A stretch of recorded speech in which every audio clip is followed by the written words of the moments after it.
एक दिन की बात है। एक पिता ये देखता है कि उसका बेटा घर के लॉन में गुमसुम बैठा हुआ है। वो बेटे के पास जाते हैं और उससे पूछते हैं कि बेटा आखिर क्या बात है, तुम इतना गुमसुम क्यों बैठे हुए हो।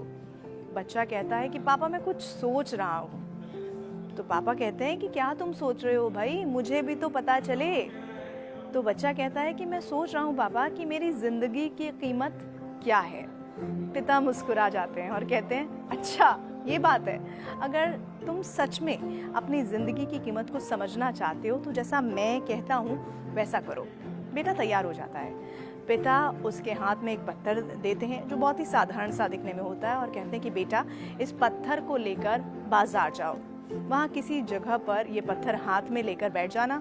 कोई इसकी कीमत पूछे तो कहना कुछ भी नहीं, बस अपनी दोनों उंगलियां खड़ी कर देना। बेटा बाजार चला जाता है और एक जगह पर हाथ में पिता का दिया हुआ पत्थर लेकर बैठ जाता है। उसे वहां बैठे हुए कुछ समय गुजरा था कि एक बूढ़ी औरत उसके पास से गुजरती है और पूछने लगती है कि बेटा इस पत्थर की कीमत क्या है। लड़का कुछ नहीं बोलता, बस अपने पिता के कहे के मुताबिक अपनी दोनों उंगलियां खड़ी कर देता है। तो बुजुर्ग महिला कहती है अच्छा 200 रुपए, ठीक है मैं इस पत्थर को 200 रुपए में खरीदने को तैयार हूँ, मुझे ये पत्थर दे दो। वो बच्चा कहता है कि नहीं ये पत्थर मैं आपको नहीं दूंगा और वो वापस घर लौट आता है। बूढ़ी औरत कहती है कि ये पत्थर 200 रुपए में तुम मुझे दे दो। बूढ़ी औरत की बात सुनकर लड़का हैरान रह जाता है। उसे अंदाजा ही नहीं था कि एक साधारण सा दिखने वाला पत्थर कोई इस तरह से 200 रुपए में भी खरीद सकता है। खैर वो पत्थर लेकर वापस आ जाता है, वहां बेचता नहीं है। घर आकर सारी बात अपने पिता को बताता है। तब पिता उससे कहते हैं कि इस बार तुम इसे म्यूजियम में लेकर जाना, वहां भी कोई इस पत्थर की कीमत पूछे तो कुछ मत बोलना, बस 2 उंगलियां खड़ी कर देना। लड़का पत्थर लेकर म्यूजियम पहुंच जाता है। वहां एक आदमी उसके पास आता है और उस पत्थर की कीमत उससे पूछता है। उसको गौर से देखता है और उसका प्राइस पूछता है। लड़का कुछ नहीं कहता और बस पापा की कही बात की तरह 2 उंगलियां उठा देता है। तो वो पुरुष कहता है अच्छा 20,000 रुपए, ठीक है मैं 20,000 रुपए में इस पत्थर को खरीदूंगा।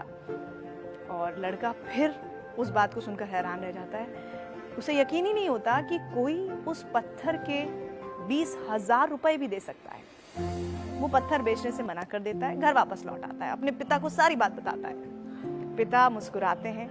पिता कहते हैं कि बेटा अब तुम्हें मैं आखिरी जगह इस पत्थर को लेकर भेज रहा हूँ।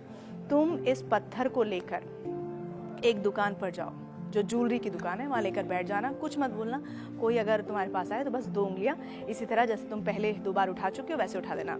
लड़का तुरंत कीमती पत्थरों की एक दुकान में पहुंचता है।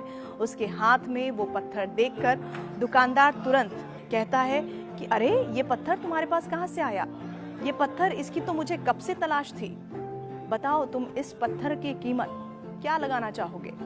तो वो लड़का वैसे ही पहले की तरह दोनों उंगलियां बिना कुछ कहे उठा देता है।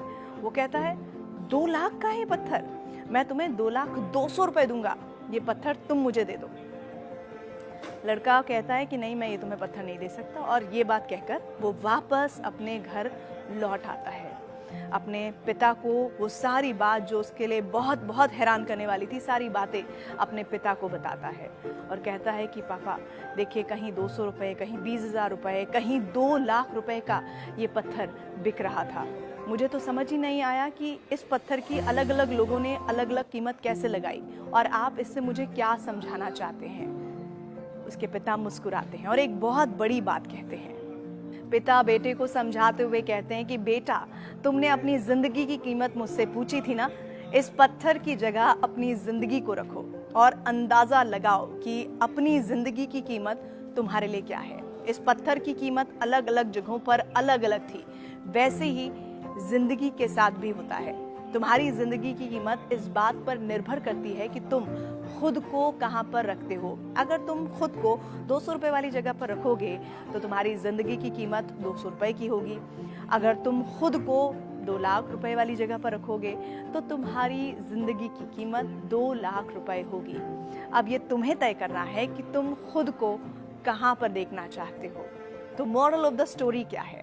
मॉरल ऑफ द स्टोरी ये है कि लोग हमारा और हमारी ज़िंदगी का अलग अलग तरीके से मूल्यांकन करते हैं। जो हमसे प्यार करते हैं, हमें अपना समझते हैं, उनके लिए हम सब कुछ होते हैं, लेकिन जो हमें बस इस्तेमाल करना चाहते हैं, हमारा फ़ायदा उठाना चाहते हैं, उनके लिए हम कुछ भी नहीं होते हैं।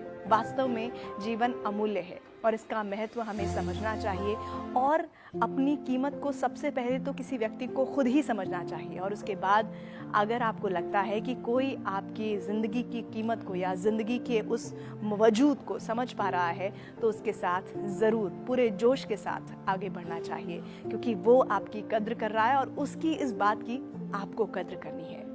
आपको ये कहानी कैसी लगी ज़रूर बताइए।